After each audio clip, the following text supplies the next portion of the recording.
Welcome to today's meditation time. I invite you to become still in your physical body. I invite you to close your eyes if that feels right. And then just allow the breath to be the only thing that's moving. Notice the infilling of that breath coming in. Notice the release of the breath going out.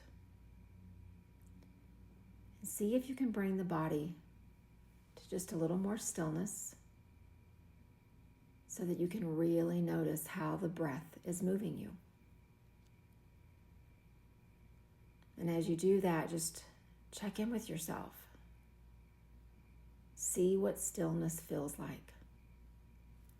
If it's familiar and comforting, if it really makes you notice the restlessness, just notice. What does it feel like?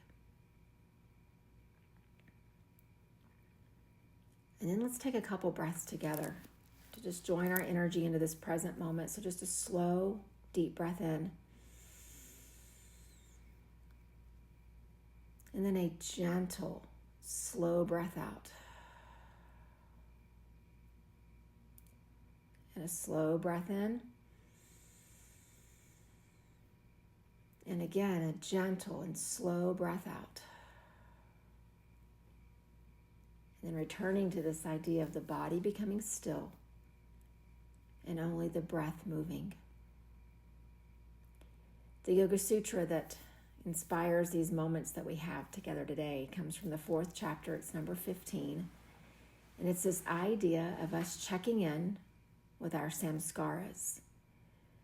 Samskaras, that's a Sanskrit word that talks about these impressions, these things that we've experienced, and the impression that they have left on our life, on how we see the world, on how we make decisions, on how we respond or don't respond.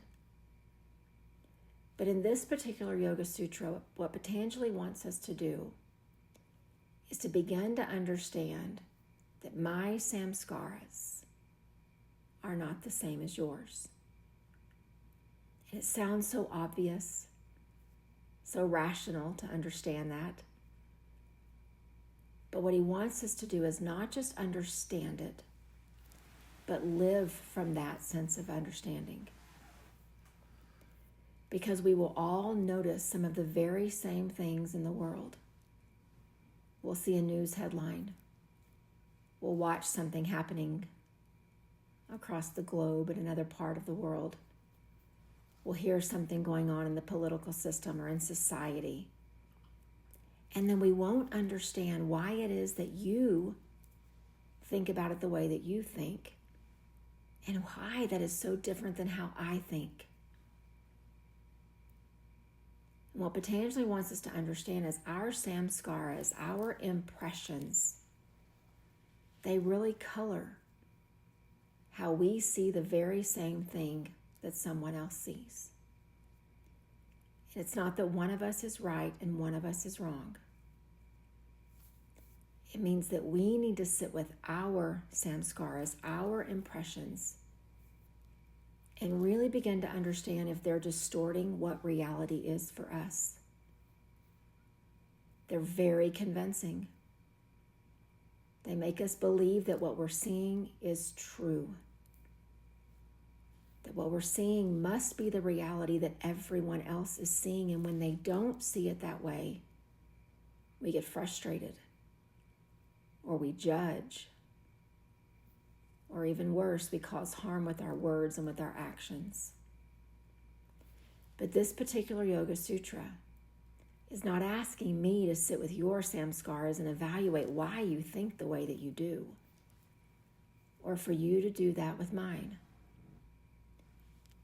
Patanjali is trusting us that we've gone through these Yoga Sutras, so many, almost the full 200 of them, and here we are coming toward the end, and he's trusting that our self-awareness is becoming so keen, so deeply rooted, that we can truly sit with our own samskaras, our own impressions, and begin to understand if they are presenting us with reality or if they're skewing the way that we see the world. And no matter which it is, helping us to sit with them and not judge how someone else is sitting with theirs.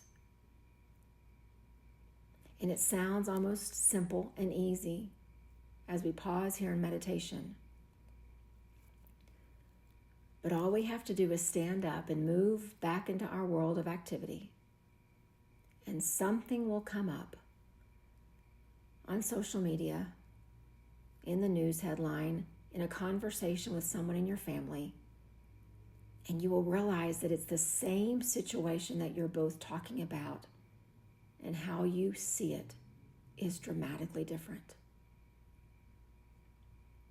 And what we usually do as human beings is we jump to this conclusion that the other person is wrong. They just don't understand. How is it that they see things this way? But this Yoga Sutra is asking us to keep those thoughts directed toward our own perception of reality. To ask ourselves, why do I think this way? Why do I react like that? What's causing me to see the world in this light or in this way? And it's not calling these things into question to say that they're all wrong. It's just making sure that we understand where these impressions are coming from and how they're influencing the way that we move through our lives. Samskaras. They are deeply influential. They are deeply connected to how we move through our life and how we interact with this world. And so for these few moments that we'll sit together, I'm not asking us to go into our parts of our psyche and evaluate all the impressions of our past, all of our memories, all of our trauma. What I'm asking us to do as we get quiet in just a moment is to sit with the idea of, are we willing and are we ready to just work on our own impressions, our own samskaras, and refrain from judging those of someone else. Oftentimes we think that we have right, we have ethics, we have morality on our side, and so we must be seeing it correctly. And maybe we are. But again, Patanjali is telling us the impressions of the samskaras they're ours. And someone else's are not ours to sit with. They're not ours to judge or evaluate or critique. And so what I'd like us to do is just sit with the idea of being willing to refrain from the judgment, to lessen the inclination that we have to think that they must be wrong, and instead turn that reflection inward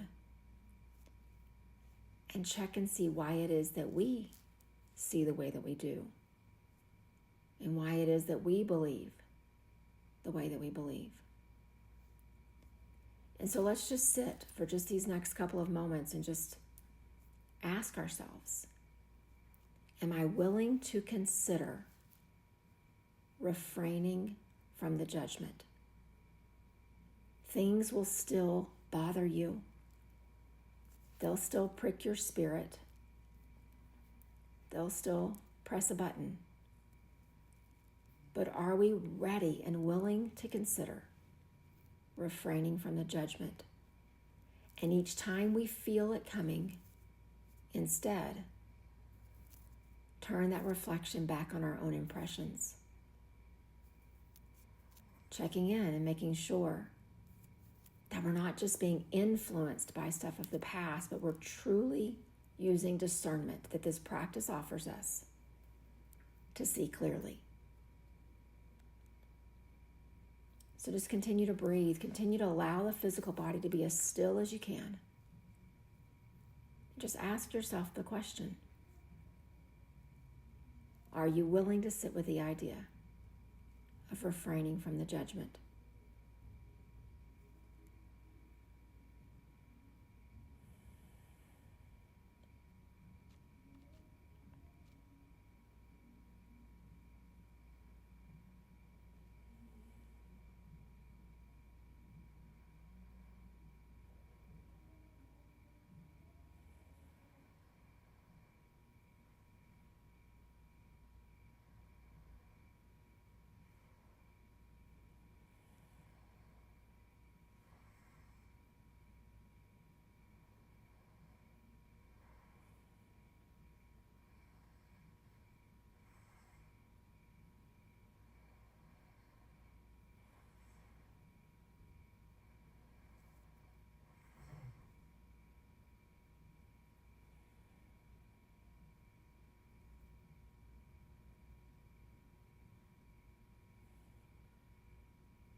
Bringing awareness back to that next breath coming in.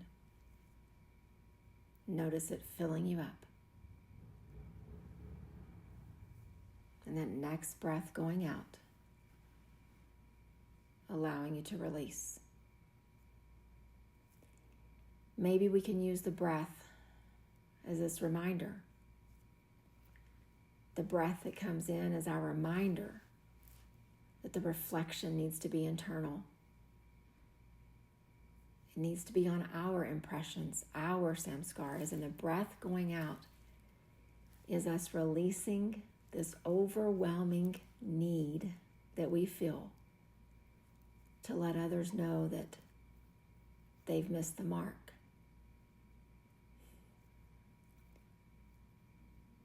And so just use your breath in the coming days to check in.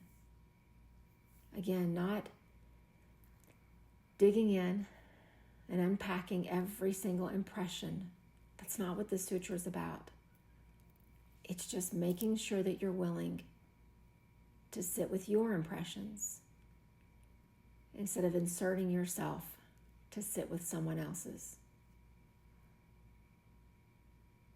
Just continue to ask yourself if you're willing. We're not making a commitment. We're not saying, yes, we will. It's just asking the question of, are we willing? So let's take a slow, deep breath in together. Again, representing that inner reflection of our own reflections, of our own impressions, of our own samskaras. And a gentle breath out, willing to ask the question of, can I refrain from stepping into judging theirs? One of our samskaras, one of our impressions, one of our conditioned ways of being is that insertion of our own judgment on others. Let's let that be the impression that we sit with for a while. Working on it, bit by bit, breath by breath. Namaste.